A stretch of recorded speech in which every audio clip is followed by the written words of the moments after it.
Ito ang ginagawa ko ngayon, guys. Nagluto ako ng chicken fillet, tapos patatas. Kasi gagawa ako ng sandwich, guys. Yan, ganyan ko siya gawin. Tapos, niroroll ko siya pagkatapos, guys. Ang nilagay ko dito is patatas, mayo chop. Yan, yung mayonnaise plus ketchup. Yan. Tapos, ilagay ko siya dito sa machine sandwich maker.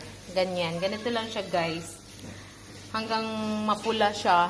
Then, tapos na siya, guys. Yan lang ka-simple ang paggawa ng sandwich na chicken. Ganyan lang siya, guys. Tapos, ito din yung nagawa ko, guys. Ang dami ko nagawa ngayon araw na to, guys. O, diba? So, tapos na kami, guys, sa aming mga gawain. Kaya, bye-bye, guys. Thanks for watching.